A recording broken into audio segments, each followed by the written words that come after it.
Hello there and welcome. In this video I got you 10 tips and tricks around knight builds in the Slormancer. The video's goal is to introduce all the unique mechanics of this character class to you so you can get a good picture of what you can do with this guy, what you can't do, and what your options are in between. I won't be offering any specific builds in this video because, that's a topic for a different video. My goal here is to help you out to make your builds work better and give you a better understanding and grasping this class as a whole. Now, with that out of the way, let's get started with the first thing. I want to talk about the Banners of War, which are the first unique mechanic, available for the first spec, the Distinguished Knight.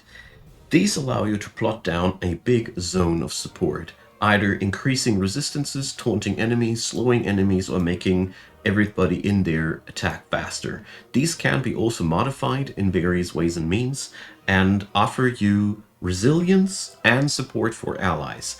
The most interesting part that I took out of this was that this playstyle enables you also to be pretty good with minions, because everything in there affects all allies. It also plays around knights with duration increases and AoE size increases. Number 2, the luck mechanic. So this is the major character mechanic of the knight that you see at the very first glance. The most basic thing, it increases the damage the higher this ratio goes, or at least your maximum damage. But every 25 points you get a fortunate cast, and at the 100 mark you get a perfect cast. These can trigger all manner of different things, mostly dependent on what you have modded onto your skills. Either you have it modded so it does a lot of things, or it doesn't do anything too impressive and it just passively increases your damage a little bit.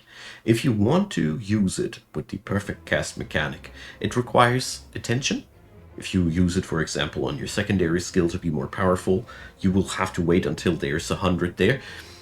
Luckily, the game gives your character a yellow glow around itself when the next fortunate or perfect cast happens, but I think this is the most micromanagement intense portion of the character, and it's up to you how intense or not intense you want to use it.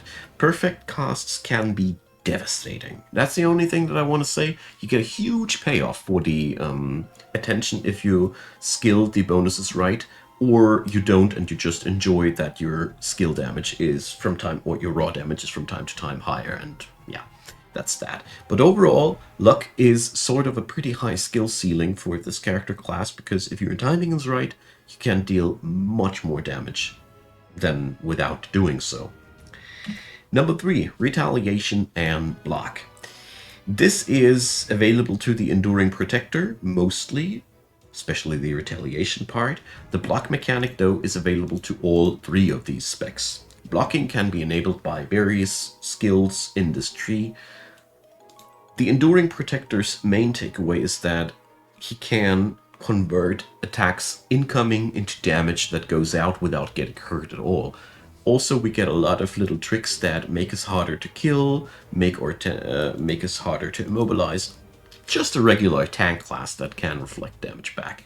The whole interesting thing here is that you can become pretty invulnerable by killing everything at the same time. It has downsides because it's a very one-sided playstyle, can get boring due to that, and can get countered quite easily because, if your main strategy is somehow not working out, it gets harder to kill stuff. But it is pretty nice, pretty much worth mentioning. Block here reduces damage by the amount of block stacks and then destroys itself by half the amount. Altogether, the accessibility of block, when you have it implemented anyhow in your build, increases your effective HP quite substantially. So if you can get it, no matter if you are playing Enduring Protector, Haphazard Champion, or Distinguished Knight, it's very much worth it. As you can see it here, the Haphazard Champion has also access to it. This guy here, by the way, just as a side note, is the most mobile of the Knight subclasses because he gets a jump skill. He's the only one that gets that. Number 4, melee options. Melee-wise, we have 2 skills that are true melee, which would be the Mighty Swing, which is very, very short-ranged, but even shorter ranged is the Whirlwind. These 2 are your 2 true melee options can be modified in various ways and means. It's really hard to put it all over one verdict, but altogether, with this kind of playstyle, you want to have a high amount of survivability. You want to have life leech and armor and things that really give you the capability to be inside of the enemy's full attacks. I find them very synergistic with the Enduring Protector. Altogether, when you want to go for this path, keep in mind that you will be hurt a lot. That's the most important thing. And adapt your build according to these demands. Number 5, ranged options. Interestingly enough, the Knight has a lot of ranged skills. Wooden Stick is the most basic one of these, which is mostly focused around rooting, stunning, and a little bit of AoE. Cadence is one skill that gives you a laser beam every third attack, and the range of it is pretty high. As you see there, I can hit my enemy from sort of far away. This spell is very highly synergistic with high attack speeds. As you can see, 1, 2, 3 laser beam. Usually it's every 5 attacks I have a modification on that. Cadence is a wonderful spell when you want to be mid-range. It's not really a ranged attack because it doesn't fire any projectiles, but it has a higher distance and it fires a laser beam which penetrates shields. So that is really worth mentioning. The grappling hook can be modified in various means to be a really devastating ranged attack. Crest Shield can be modified to circle around you and be a ranged attack that is basically orbiting around you. And the Elder Lance is a attack that works with a marking ability, and then you get a follow-up attack over the whole battlefield with those lances. Altogether, you have various ways and means to play around that. The Elder Lance is really good on hit effects because you trigger a ton of different hits, just as the Crest Shield is. The caveat about the Crest Shield is it's really excellent at blocking, while the Elder Lance has really good AoE and skewering mechanics. I will cover skewering in a hot minute, but altogether, every one of these ranged attacks has its own specific quality. Barrier breaking, block, lots of projectiles, utility and crowd control, and the grappling hook also brings me to number 6, opens up into a Minion Master option. If you level up Commandeer, this thing stops being an offensive skill and converts enemies into friends. You can even turn yourself into an army commander and convert elite enemies. This is one way of converting your character gameplay into a completely different direction, and is very synergistic with the banners that I mentioned before. I wanted to point it out that you have here the entry ticket to sort of a summoner playstyle.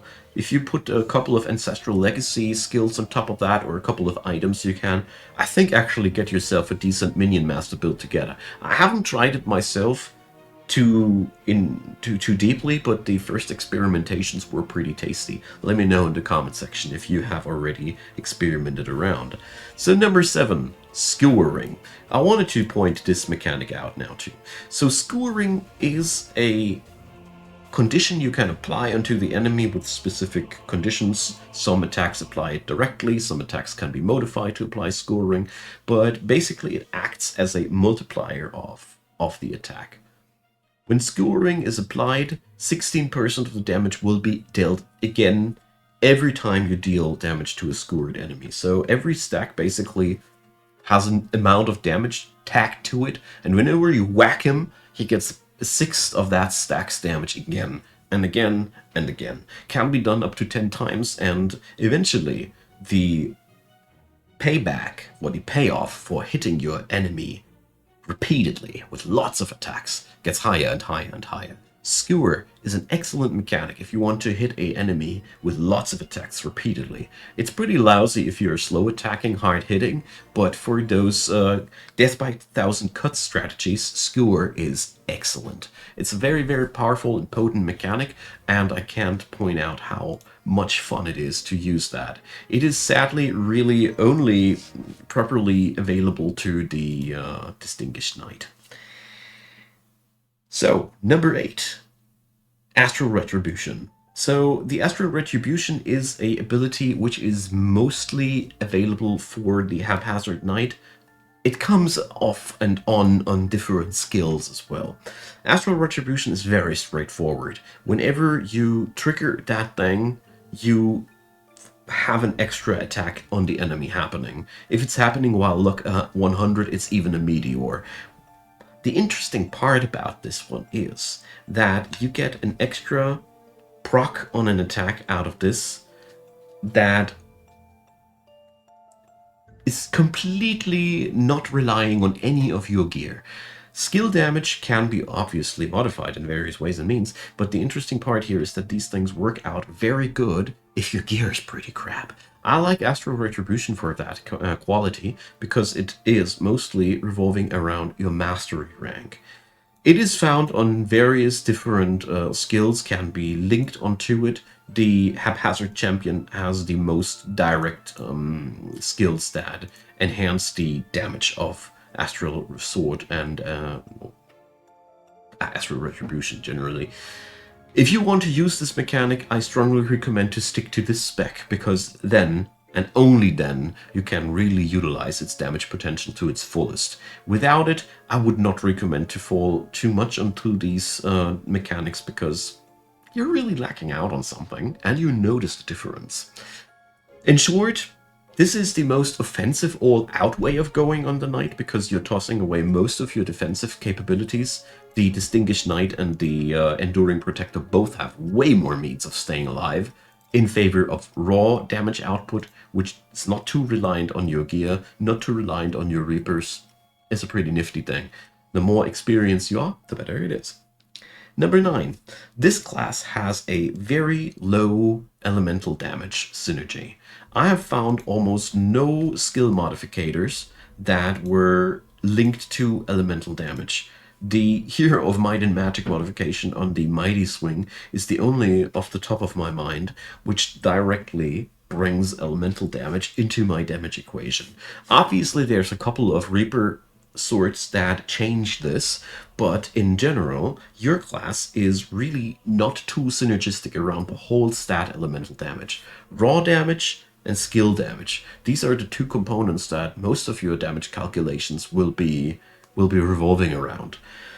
This means you can forego most heavy investment into the Ancestral Legacy board, which gives you passive elemental damage. I don't want to make it sound as if elemental damage would be a wrong investment for this character class.